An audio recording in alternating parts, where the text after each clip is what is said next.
Haveland videos. What's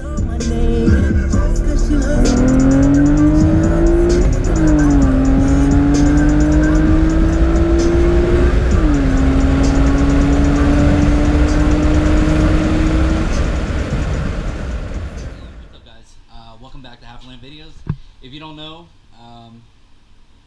got an issue. So she's pretty much down right now. What had happened was I did a couple hard pulls on the interstate. Nothing out of the norm, what I do every damn day. Coming out of the gas station, I rip one in second gear up the red line, come back down, everything is hunky-dory. Sitting at the stoplight, go to take off, not even taking off fast at all, just taking off regular. Something lets go, and immediately I feel it. It felt like a belt came loose, right? I thought the serpentine belt might have broke, but then I looked at my gauges, and the car was completely shut off. If the serpentine belt went, the car would keep running on battery power. It would just have an alternator light on. So I'm like, fuck, that's not it. And I could literally feel something let loose in the motor, and then it shut off. So I thought maybe it was the timing belt. Came and checked. The timing belt is chewed up a little bit, but the timing marks were on. Everything was on perfectly. So I'm like, what the fuck? So I'm like, all right, you can see it right there. You see that? So that's all chewed up right there on the edge, and then it's actually chewed up all the way around it till right, and then that's a good edge, kinda. That's still chewed up, actually. There is no good edge on this anymore, but that was not the issue. Honestly, I think it was the timing cover. It's kind of bent, so I think it was just rubbing on it, which obviously is an issue, but that was not what's caused this. Furthermore, I tried turning the motor on, and it would turn over, and then it locked up. Like, I go to turn it, kick. All right, so I'm like, shit. Because this motor it's an interference motor, which means the valves will contact the pistons if you jump timing or whatnot. So that wasn't the issue. Sorry, I lost track of what I was saying. So the valves will contact the motor, so it's an interference motor. So I was scared that I might have bent the valve. Well, furthermore, getting into it, when I rotate the motor over, coolant starts coming out of the back. So I went under there, I took a look, and where the head and the block meet, at the base of the head and at the top of the block, coolant and oil was coming out of there, and you can just see all on the motor. It's just dripping down. It's just nasty back there, and then up here it's nice and clean. So what I'm thinking is that I might have blown a head gasket finally. After there's 200,000 miles on the motor itself, and then there's about 100,000 miles on the head gasket. That's 100,000 miles with a lot of nitrous, a lot of hard running. Like, I don't baby this car. I beat the shit out of it, and it's done. It's been great for me. This is the first time I've ever had like a catastrophic issue. So what I'm gonna do today, I am going to pull the heads, and I'm gonna get in there and see what I might be able to see. If I can't determine anything there, I'm gonna pull the oil pan off, take a look up into there, and then hopefully I'll be able to see if it was a rod that let go, or what. But I'm pretty sure once the heads come off and I can look at the pistons from the top, if there's an issue, I'll be able to see it. If there is no issue and everything starts turning over fine, I might break down the heads and go a little further into it. Well, let me back up. If the heads come off and the motor rotates, if the motor turns over fine with no resistance, nothing's the issue, and I don't see the pistons rocking back and forth or anything like that, and the cylinders, like everything looks good, it's probably going to be in the head. Then I'm going to go into the head, I'm going to look, I'm going to do a water test to see if there's anything leaking. So you pour water into the combustion chamber with the heads flipped over. The combustion chamber would be on top, you got the heads flipped over, you pour water into the bowls, and if the water starts going through there, or you don't even have to do water, you can do like carb cleaner, because obviously carb cleaner will evaporate. Go ahead and do that, and if the water seeps through, then that means you obviously have a leak in one of the valves. So I'll do that, but like I said, man, I'm pretty sure once I get down to this, I'll find something in there. All right, guys, let's get going.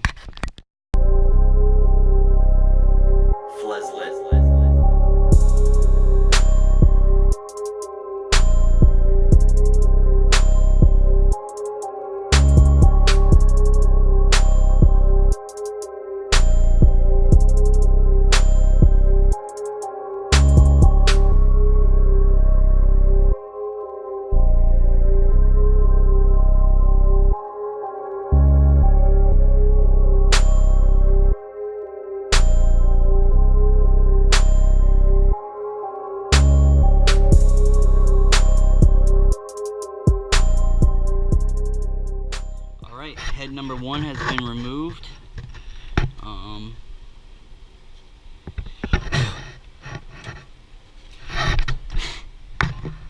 There are some shavings. Looking there, like, I don't even know what that is. It looks like, I don't know if you can see that right on top. There is marks, like something got in there and started touching the piston, and it's on the top of the combustion chamber. So it would make sense if the valve was hitting here, but what doesn't make sense is at the top of the combustion chamber. So, damn, I don't know. It honestly looks like a piece of something got into my engine and started rattling around in here. That is just crazy looking. Like, it's like little pea imprints. Not even that, it's like jagged mark. I don't know, man. It's crazy. But the same issues that I'm seeing here is on the cylinder head in the combustion chamber too. Alright guys, I'm gonna keep going and see what we find.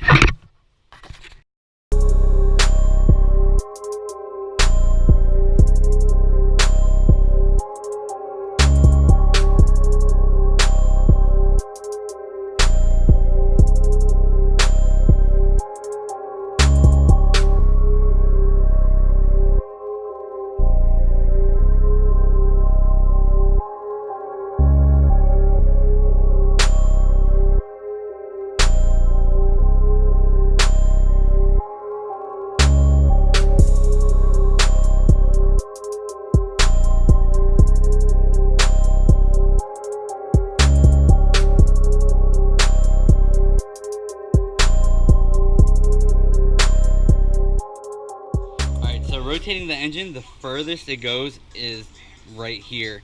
Looking at this piston right here, or this cylinder, it looks like this side has more gap than this side. So it looks like the piston is basically resting on this side of the cylinder, and then there's a bigger gap on that side, which tells me my rod is probably fucking broke, or bent. So rod's probably bent. And then looking further here, I don't know if you guys can see this, but right there, my valves, my exhaust valves were contacting the piston. If you look at that, it started carving it out on every single one, on these, on these, on those, on all of them, which means I should have upgraded my springs because there was valve float up top. So that's why it felt like everything the power just dropped off around 7,000, $7,000. Would be valve float. So the spring couldn't return the valve all the way. Valve was down, piston's coming up, it hits, thus causing that carving right there, you guys. So fucking lesson learned for me, I guess. Not sure if that's the issue, but that does explain all these little particle or chips in the piston. It's not really here, but here, I don't know if you can see that, there's a bunch of like chips, and that explains it, because that means the valve was carving out the piston, and obviously those chips have to go somewhere. The piston chips, they have to go somewhere, so they stayed in there for the most part, and then it looks like these were blown out, where that didn't really get blown out. It just kept firing and bouncing around, fucking that up. Alright, man, we'll keep diving in. And here's the big one that I wanted to show you guys. If you can see that, look at that shit right there. Clearly, there's like chunks missing out of this piston. So this was heavily misfiring. like really, really fucking bad. And that shit, the little chips that were here, look, you can still see them all down in here. Look at that. So these little chips are bouncing around in the cylinder when it's firing, thus causing these chunks to get fucking blown out of the piston. So yeah, guys, I think this block is done. I think it's completely done. Looks like the J32 will be going in.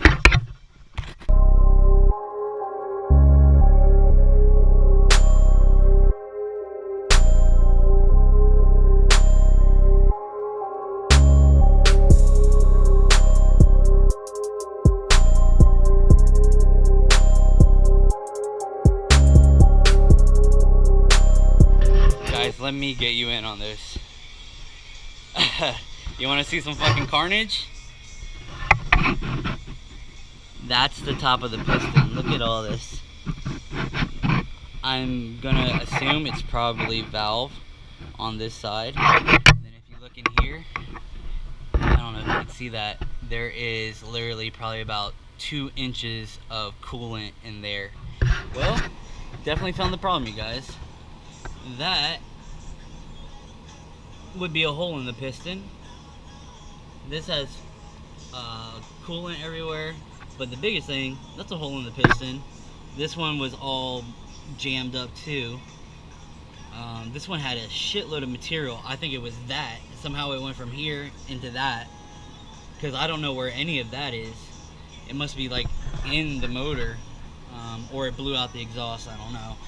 So it looks like my J32 is going to be going in. Alright, let's just keep going. Nothing else I can do. Alright guys, I already showed you what happened, but basically the head contacted the piston. That would be a hole in the piston.